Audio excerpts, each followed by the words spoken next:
Blue-eyed people are allowed Wi-Fi? And her dad went all the way to Australia. This is going to be the most exciting night of my life.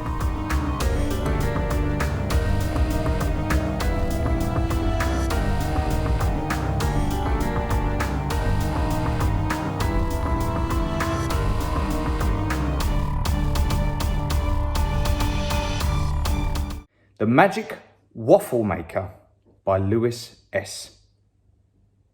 I was so excited to see Grandpa Tom. It had been 2 years since I had seen him last. He was coming back from an expedition to a different planet called Zedan, which is what Ellipticans call Earth. 2 years since I'd seen his marshmallowy face and his super fast speedy wheels. I had not yet grown wheels because I was only 8, but I could not wait to see him. The next day, I went to the chairport as he was arriving on a teleporting chair. I'd only been on the chairs once and it was so cool. I was able to watch the Mellow Bowl and the Prem. Grandpa Tom had just arrived and I started to run to him. He was so much older. Of course, I did not say that. Was growing fluff on his head and his wheels were rusty. Grandpa Tom, I said, let's go home. And just like that, we teleported back to his house. We then sat down. Grandpa, should I put the kettle on? I asked. Sure, he said in a laughing voice. Just then, he pulled out a huge packet and said, Mello, look at this. It's a brand new special machine which is called a waffle maker. The kettle was screaming like a shark out of water. Mum then walked into the room. Long time no see, she said to her dad. Mum, do you want a cuppa and a biscuit? I asked. Yes, said Mum. Should we open that package? Yeah, I screamed. I can't wait to see the waffle maker. No, you mean waffle maker, right? I ripped the Nozama packet of his waffle machine. It was huge, with tons and tons of red and purple buttons. Can I try it, please? Yes, sure. First, we need to charge it, though. Okay, in 5 hours' time, me and you, will be creating a family business and make lots of Ellipticons and be rich, so rich we can buy tons and tons of machines. Will we be famous? Yes. The next day, the waffle maker was fully charged and ready. The next second, I was asking Grandpa Tom what we would need to make waffles. He said, well, we could go to the shops and get the ingredients to make them. Off we went to the co-op shop. We needed to get flour, eggs, sugar, and magic powder. Let's go and get the magic powder, I said. Where is it? Up there, he said, lifting me up. Right, next, let's get the chair home. And just like that, we teleported back to our house. I opened the waffle maker and poured the mixture in and clipped the clip down and then make it go warm, and 5 seconds later, it was ready. It makes enough for 2, I said. Yeah. Can I try it? Yeah, sure. Can I send one to Earth? Okay. Should I send it to a food company? Yes. Yes. Okay. Right. I will send it on a chair. Let me put the address on it. Straight away, we got a message saying, these are so good. Can you come over and start mass producing these waffles? I can offer you a house for all your family, a car, and everyone a CEO role in this company. Maybe that is too much, but they are really good, and with a splash of sugar and strawberries, whew, please come to Earth. Yours, the Trafford Food Company. P.S. Please come. Yes, please can we go? I said to Mum. Okay. Yes. When are we going? Now, if you want to.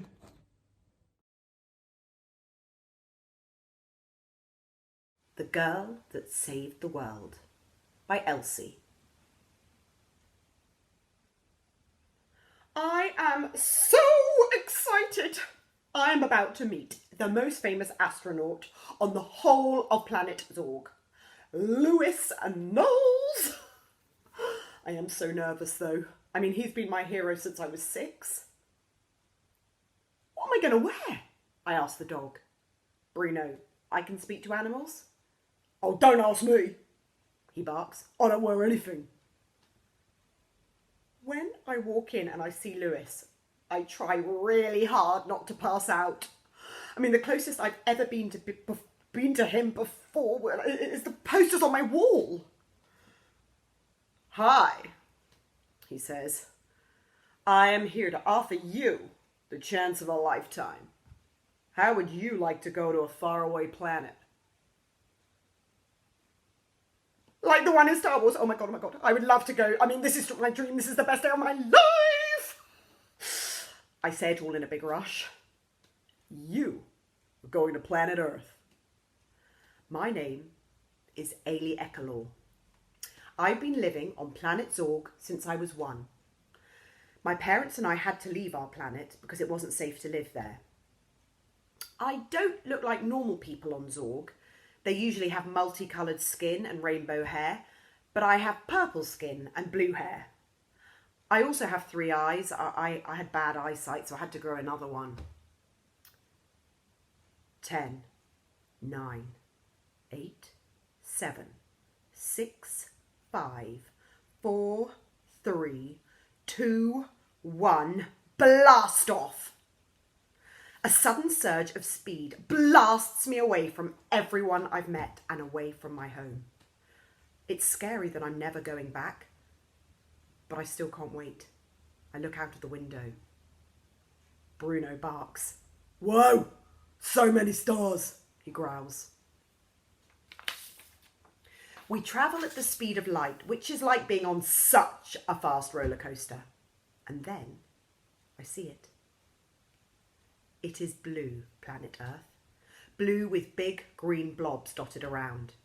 We land down on the cold country of Scotland. It's small and has lots of green land and lakes, which I'm told are called lochs up here. When we get off the rocket, there are humans with cameras clicking away at us. One person says, "How do you feel to be here on Earth?" But he moves away before I can answer. It's all very confusing. Today is my first day at a human school, and as I'm walking, kids stare at me because of my skin and hair. And when I get into class, the teacher gives me a test to do.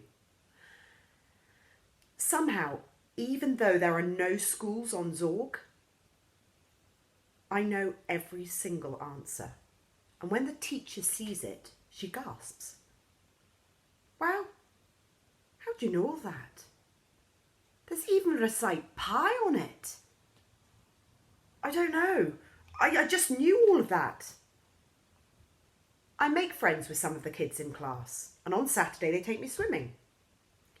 One boy pushed in my friend, and I realised she wasn't a confident swimmer. Help! She screamed. I dived in and grabbed hold of her, surprised that she only weighed as much as a piece of paper. My friend stared. How did you carry her like that? We realised that I could lift up all of my friends with no trouble at all. First, being able to do the test, and now this. Strange. One day in school I was thinking, I could really do with a donut. And then a donut just appeared on my desk. What? I said. Everyone looked at my desk. Ailey, can I have that? How'd you do that? That was weird.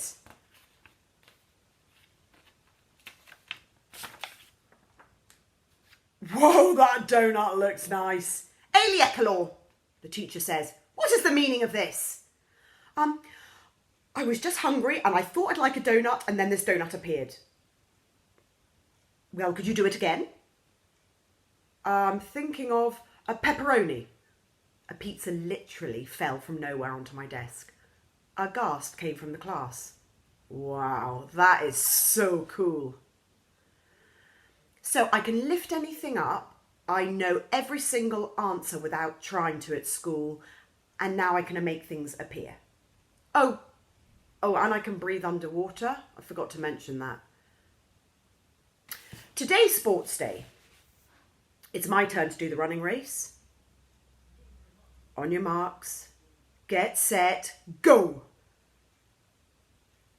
Suddenly, I'm at the finish line. Everyone else is staring. What happened? I just started winning and now at the finish line? How many powers can a Zorgian have? A lot, that's the answer. One day, my friends sit me down. Right, you have to tell us. Are you just doing your powers as a joke? No, I say. I have no idea what's happening. Can you fly? I'll try. 20 minutes later, my friends and I are flying all around the city, swooping through the Scott Monument, hanging on to each other. Woohoo! We all scream super loud. So, do you know everything? Amanda asks. I think so, I say with certainty. And then I have an idea. 2 weeks later, I am on the news everywhere. The girl that saved the world, Ailey Ekalor, the Zorgian 22-year-old, has saved the world by discovering how to stop climate change forever and find an alternative to plastic. She said, it was my friend's idea. I'm so happy I came to Earth. I'm famous. Someone said I'm a household name. I didn't know how houses could hold stuff. I've learned so much. Now, to rid the world of disease.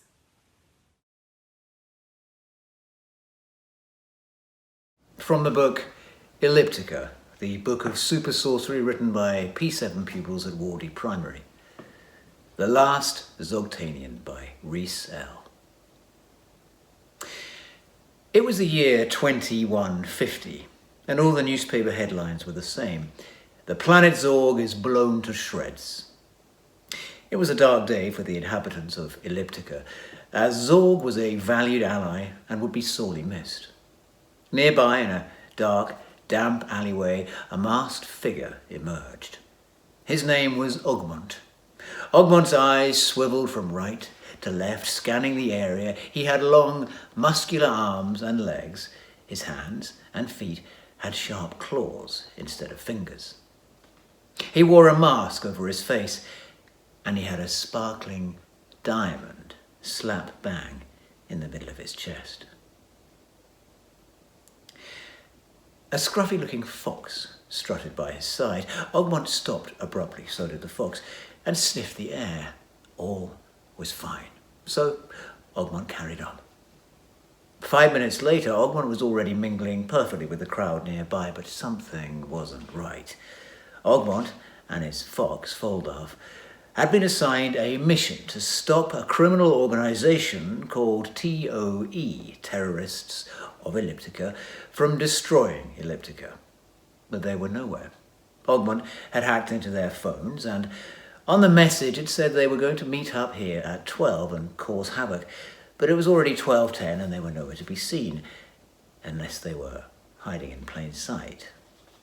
All of a sudden, a nearby newspaper stand exploded into millions of pieces. Ogmont stood there for a moment, awestruck. It felt like everything was in slow motion for a second, and then he made his move. He ran towards the alleyway that he came from and didn't look back, for he knew that he was being chased. They were in pursuit. Quickly, he turned a corner. Getting away from these people was tricky, but he was doing well. He was nearly out of sight of the criminals when he tripped over a slant in the paving and fell unconscious to the ground. A moment later, he was sitting up in the pitch black with his hands tied behind his back and tape over his mouth. His fox was there too, but luckily he wasn't tied up like Ogmont, and he started nibbling away at the rope. A few minutes later, the rope over Ogmont's hands was on the floor, and was already twisting his hands from left to right. Afterwards, he ripped the tape over his mouth off in one clean swipe. Ah, freedom, he said. Ogmont and his fox were on top of a freight train, going at 100 miles an hour, hunting down a criminal organization with a ridiculous name. He had been in worse situations, but today was different. It could well be the day that he died. Carefully and cautiously, he slipped down into one of the carriages. In it was a large cage full of animal dung. He pinched his nose and walked past the poop into the next carriage, only to find a large man with a big axe. Ogmont froze and stuck his hands in the air. In a flash, Fuldorf leapt up and bit into the man's hand. "Aye!" he screamed. His scream sounded like a foghorn, and in no time at all, practically the whole train was alerted. When all the other criminals came into the carriage, Fuldorf snarled, and Ogmont took out his katana sword. "What a day," he said. The first criminal came forwards, slashed at him with her knife. Ogmont dodged and kicked her off the train. "One down, roughly 20 to go," he exclaimed. Two funny-looking men with twin moustaches and shotguns came up to Ogmont and glowered down at him. Ogmont clenched his katana and swung, slicing one of the attacker's arms clean off. The other one was so scared that he ran out of the carriage door and fell onto the tracks below. Ogmont felt a bump as the train ran over his dead body. It took a whole half hour to defeat them. They were all either dead or unconscious, all apart from the man with the axe. He was now on his feet, his axe in one hand, his other hand clenched into a fist, and he looked as angry as hell. He swung and punched and missed, so Ogmont punched him back. Ogmont's knuckles hit the man's chest, but he didn't even flinch. Fuldorf tried to jump on him again, but it didn't work this time. The man grabbed him by the neck and laughed. "I am Dongbrain the Mighty, and even though the organization TOE is destroyed, I, Dongbrain, can..." But his sentence was cut short by Ogmont, who was laughing hysterically. Oh my! I'm sorry. Did you just say that your name was Dongbrain? Dongbrain was seething with anger at this point. "All right then," he shouted, and all of a sudden he chucked Fuldorf out of the window of the speeding train onto the jagged rocks below. Immediately, Ogmont stopped laughing. "No!" he shouted. Now it was Dongbrain's turn to laugh. "Ha! You stupid fox is dead. Now, what are you going to do about it, huh?" Ogmont swung a punch but missed, swung another and another and another, but they all missed him. "Ha! Not so tough now, your little friend is gone, are you?" But what Dongbrain didn't know was that the diamond in the middle of Ogmont's chest was glowing. And when it reached its maximum, it was very powerful. Suddenly, a colossal flash of light erupted from Ogmont's chest, and Dongbrain fell to the floor.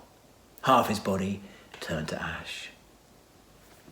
Ogmont lay on the floor too, his body covered in cuts and bruises, and he was also really, really tired. Just the thought of Fuldorf made Ogmont burst into tears. Immediately, he fell asleep. The Elliptica sun was shining. Children were playing, and all was well. Watching them was a tall, muscular man with sharp claws instead of hands and feet, a tattered mask covering the whole of his face, and a sparkly diamond in his chest. Ogmont. Another man walked up to him and slapped him on the back. "Well, I hope you're feeling back to shape after your last mission," he said with a smile. "No," Ogmont replied, "not even remotely." The other man, named Mondrax, sighed. "Well, whether you like it or not, I have assigned you to another mission," he said. "They have a crisis on Earth. An American man has appointed himself president and is planning to brainwash the country. Don't worry, he won't be hard to spot. Mondrax patted him on the back again and whispered, "Good luck then." And he disappeared. A teleporter, thought Ogmont. They're hard to find in Elliptica. So, with that, Ogmont stared out onto the water and thought about life. And being the last Zogtanian, well, there was a damn lot to think about.